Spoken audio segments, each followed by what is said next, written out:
Bismillahirrahmanirrahim. Assalamualaikum warahmatullahi wabarakatuh. Innal hamdalillah nahmaduhu wa nasta'inuhu wa nastaghfiruh wa na'udzu billahi min shururi anfusina wa min sayyiati a'malina. May yahdihillahu fala mudilla lahu wa may yudlil fala hadiya lahu. Asyhadu an la ilaha illallah wahdahu la syarika lahu wa asyhadu anna Muhammadan abduhu wa rasuluh. Wa laqad qala Allah ta'ala fil Qur'anil azim, ud'uni astajib lakum innal ladzina yastakbiruna an ibadati sayadkhuluna jahannama dakhirin.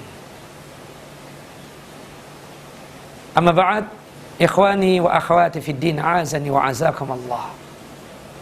Di dalam Al-Qur'an, dalam surah Ghafir, surah Mu'min ayat 60, Allah Subhanahu wa ta'ala memberikan pesan khusus kepada kita tentang wajibnya kita berdoa meminta kepadanya.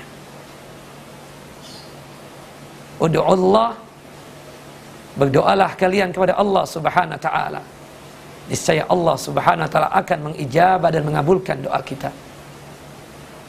Bahwasannya ud'uni astajib lakum, berdoalah kalian kepadaku, niscaya kata Allah, Allah akan mengijabah dan akan mengabulkan doa kita. Innal ladzina yastakbiruna an ibadati sayadkhuluna jahannama dakhirin. Sesungguhnya orang yang sombong akan beribadah kepadaku, meninggalkan ibadah. Salah satu bagian daripada ibadah tersebut adalah berdoa, meminta, memohon, mengemis kepadanya, kepada Allah Jalla Jalaluh. Rasulullah sallallahu alaihi wasallam bersabda, ad-du'a huwal ibadah. Doa itu adalah ibadahnya kita kepada Allah. Ud'uni astajib lakum, berdoalah kalian kepada aku, kepada Allah, niscaya Allah akan mengijabah doa kalian. Dan orang-orang yang tidak pernah berdoa kepadanya, orang-orang yang tidak pernah meminta kepada Allah Subhanahu wa ta'ala, Allah akan memasukkan mereka ke dalam neraka dalam kondisi yang terhina-hina. Para ulama menegaskan bahwasanya salah satu cara untuk menggapai mahabbat Allah, kecintaan Allah Subhanahu wa ta'ala, dengan cara banyak berdoa dan banyak meminta kepada Allah Subhanahu wa ta'ala. Bahkan Al-Imam Ibnu Qayyim rahimahullah ketika menerangkan tentang bagaimana caranya untuk menggapai kecintaan Allah, kata beliau, banyak berdoa, banyak meminta, banyak mengemis kepada Allah, niscaya Allah akan memberikan kecintaannya kepada kalian. Rasulullah sallallahu alaihi wasallam dalam satu hadis yang derajatnya hasan, hadis yang dikeluarkan oleh Al-Imam Ibn Tirmidzi dan Al-Imam Ibnu Majah, dari hadis Abu Hurairah radhiyallahu an, man lam yas'alillaha yaghdab alaih. Orang yang tidak pernah meminta kepada Allah, orang yang tidak pernah berdoa kepada Allah, Allah murka kepadanya, Allah marah kepadanya. Sebaliknya, orang yang suka meminta kepada Allah, orang yang suka memohon kepada Allah, Allah cinta kepadanya. Allah bukan makhluk, Allah bukan manusia, Allah bukan seperti kita. Kita manusia. Ketika ada orang yang datang mengemis kepada kita, meminta kepada kita, sekali, dua kali, bahkan tiga kali, kita bisa memberikan apa yang kita miliki. Kita bisa mengasihkan apa yang menjadi kebutuhan dia. Kita bisa menolong dia apa yang ingin ditolong. Tapi ketika orang tersebut terlalu tergantung dengan kita, timbul perasaan amarah, jengkel kepada orang tersebut. Tapi tidak dengan Allah. Ketika kita meminta kepadanya, bahkan selalu meminta kepadanya, Allah semakin cinta kepada kita. Maka oleh sebab itu, ikhwan wa akhawati fid din, a'azani wa azakum Allah, Bapak dan Ibu yang dimuliakan oleh Allah Subhanahu wa ta'ala, banyak berdoa, banyak meminta kepada Allah, Jangan di setiap hari kita ini ada ketinggalan satu doa sekalipun. Setiap hari kita harus memohon dan meminta kepadanya. Tetapi tentu saja dalam doa tersebut ada syarat-syarat terijabahkan doa kita. Ada syarat-syarat doa tersebut diterima oleh Allah Subhanahu wa ta'ala. Yang paling pentingnya adalah 4 hal dari syarat terijabahnya doa kita. Yang pertama, tanamkan keikhlasan ketika berdoa. Ikhlas dalam artian tempat berdoa hanya kepada Allah, bukan kepada selainnya. Bukan kuburan yang kita mintai, bukan dukun yang kita mintai. Ketika seseorang masih menyekutukan Allah Subhanahu wa ta'ala, berarti dia tersebut tidak ikhlas, bil khususnya dalam masalah berdoa dan meminta kepadanya. Dan dipastikan orang yang masih berbuat syirik, menyekutukan Allah Subhanahu wa ta'ala, doanya tidak akan diijabah oleh Allah Subhanahu wa ta'ala. Allah Subhanahu wa ta'ala berfirman dalam surah Al-Bayyinah ayat yang kelima, "Wa ma umiru illa liya'budallah mukhlishina lahuddin." Tidaklah kita ini disuruh, diperintahkan kecuali beribadah kepada Allah dalam kondisi yang ikhlas, lillahi ta'ala. Termasuk masalah doa. Jangan sekali-kali di dalam kehidupan kita ini, di umur yang Allah anugerahkan kepada kita, kita pernah datang ke dukun, meminta sesuatu kepada dukun, bertanya kepada dukun tentang nasib dan keadaan kita. Berarti kita telah berbuat syirik. Dan doanya orang yang musyrik, yang tidak mengikhlaskan diri dalam masalah ibadah hanya kepada Allah, dipastikan doanya tidak bakalan diijabah dan dikabulkan oleh Allah Subhanahu wa ta'ala. Ketika seseorang masih suka datang ke kuburan mencari wangsit, berdoa dengan ahli kubur, bertawasul dengan ahli kubur, berarti dia telah menyekutukan Allah. Dan permintaan dia, doanya dia kepada Allah tidak bakalan diijabah dan dikabulkan oleh Allah Subhanahu wa ta'ala. Ingat, tanamkan keikhlasan setiap kali berdoa. Dikarenakan syarat yang paling penting terkabulkannya doa kita ketika kita ikhlas dalam beribadah kepadanya, kepada Allah Subhanahu wa ta'ala. Syarat yang kedua terijabahnya doa kita adalah al-yaqin. Yakin doa kita pasti dan pasti diijabah dan dikabulkan oleh Allah Subhanahu wa ta'ala. Dalam hadis yang sahih, hadis yang dikeluarkan oleh Al-Imam At-Tirmidzi, Nabi sallallahu alaihi wasallam bersabda, "Wa idza da'autum fa antum muqinuna bil ijabah." Apabila kalian berdoa, tanamkan keyakinan dari lubuk hati kalian yang paling dalam bahwasannya doa kalian pasti dan pasti diijabah dan dikabulkan oleh Allah Subhanahu wa ta'ala. Kenapa ya Rasulullah? Kenapa ya Nabi Allah? Innallaha la yakbal du'a ghafilin syakin. Karena Allah Jalla Jalaluh tidaklah mengabulkan dan tidaklah menerima doanya orang yang syak, doanya orang yang lalai kepada Allah Subhanahu wa ta'ala. Ketika dia berdoa, mengangkat kedua tangannya begitu tingginya, tetapi ketika dia berdoa atau mungkin setelah berdoa, dia meragukan Allah. Ada syak dalam dirinya, ada syak dalam kalbunya, ada keraguan akan terijabahnya doa tersebut. Apa iya Allah mengabulkan doa hamba seperti ini? Apa mungkin Allah memperkenankan permintaan saya seperti ini? Ketika ada perasaan-perasaan seperti itu dalam berdoa atau setelah berdoa, berarti kita dalam kondisi syak, dalam kondisi ragu, meragukan Allah tentang terijabahnya doa tersebut. Berarti kita tidak yakin kepada Allah Subhanahu wa ta'ala.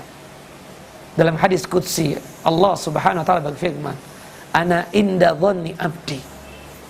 Aku ini sesuai dengan pikiran hambaku, sesuai dengan perkiraan hambaku. In dhanna khairan falahu. Kalau dia berprasangka yang baik kepadaku, doa akan diijabah, doa pasti akan dikabulkan. maka dia akan mendapatkan sebagaimana prasangkanya dia kepada aku. Dia berprasangka baik, berarti kebaikan yang dia dapatkan. Doa aku ijabah, doa aku kabulkan, kata Allah Subhanahu wa taala. Wa in dhanna syarran fa'alaihi. Kalau dia tersebut berprasangka jelek kepadaku, maka seperti itu juga yang dia dapatkan. Dia akan mendapatkan kejelekan tersebut. Ketika dia berprasangka bahwasanya perasaan doa ini tidak dikabulkan, mungkin tidak diperkenankan, seperti itulah yang dia dapatkan. Na'udzubillah min dzalik.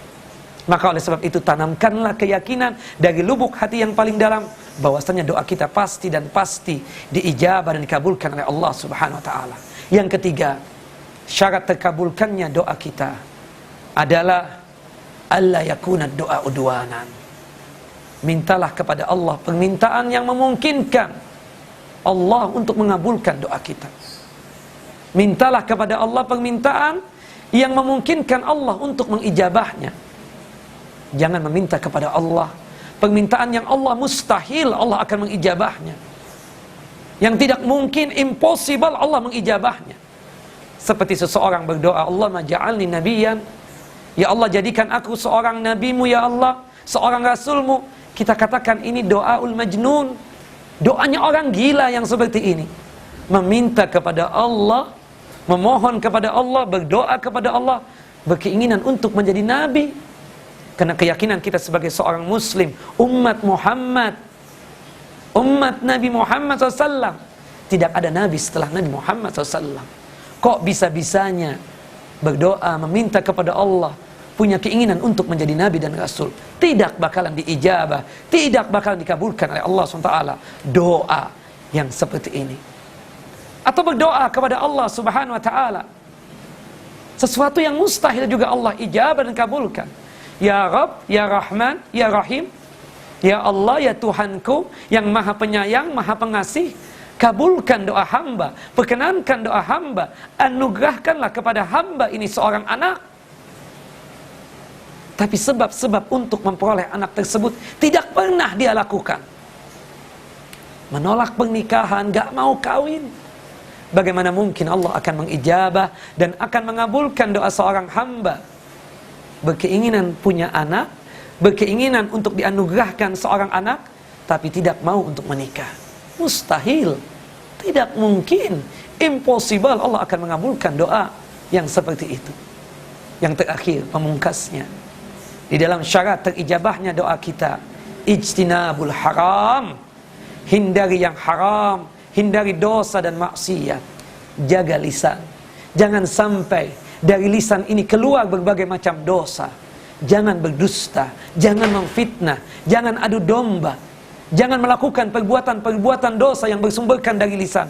Karena ketika seseorang berdoa, Ya Rabb, Ya Rahman, Ya Rahim, kabulkan doa hamba, perkenankan doa hamba, tapi lisannya masih suka maksiat, masih suka durhaka kepada Allah Subhanahu wa taala, tidak mungkin Allah akan mengijabah dan akan mengabulkan doa hamba yang lisannya dan lidahnya masih maksiat dan masih melakukan perbuatan dosa. Atau seseorang berdoa, Ya Rabb, Ya Rahman, Ya Rahim, kabulkan doa hamba, perkenankan doa hamba, tapi maaf, tubuhnya, fisiknya masih suka melakukan maksiat dan dosa, masih suka berjudi, masih suka berzina, masih suka minum khamar. Bagaimana mungkin Allah akan mengijabah dan akan mengabulkan doa seorang hamba yang tubuhnya ini masih maksiat, masih melakukan perbuatan durhaka kepada Allah Subhanahu wa taala? Atau seseorang yang berdoa, Ya Rabb, Ya Rahman, Ya Rahim, kabulkan doa hamba, perkenankan doa hamba, tapi maaf, ma'isyahnya, mata pencahariannya, pekerjaannya, sesuatu yang dia makan, sesuatu yang dia minum, bersumberkan dari sumber yang haram. Wal'iyadzubillah. Allah tidak mengabulkan doa seorang hamba yang dimana ma'isyahnya, mata pencahariannya dari sumber-sumber yang haram.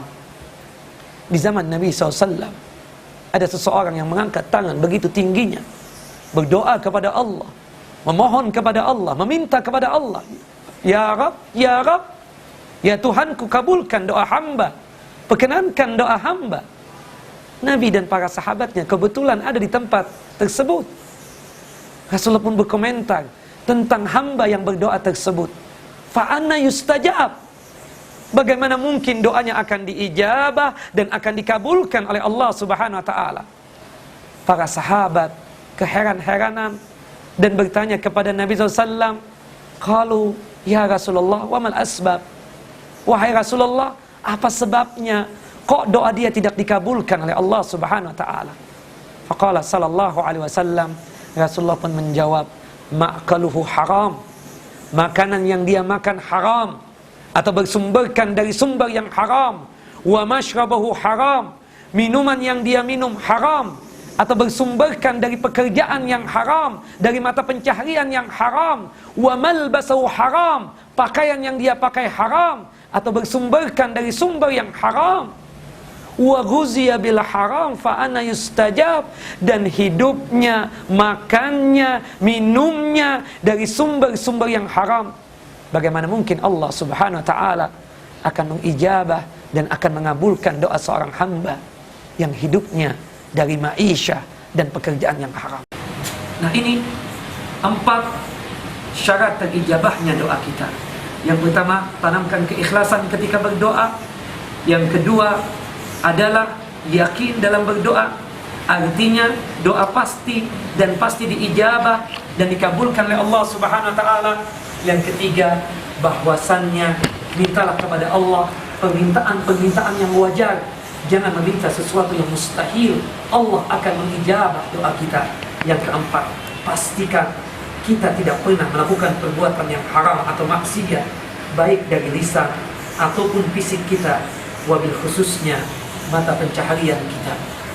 Walahu minkum wa sallallahu nabiyina Muhammad wa ala ali Muhammad kama sallaita ala Ibrahim wa ala ali Ibrahim innaka Hamidul Majid wa barik ala Muhammad wa ala ali Muhammad kama barakta ala Ibrahim wa ala ali Ibrahim innaka Hamidul Majid. Assalamualaikum warahmatullahi wabarakatuh.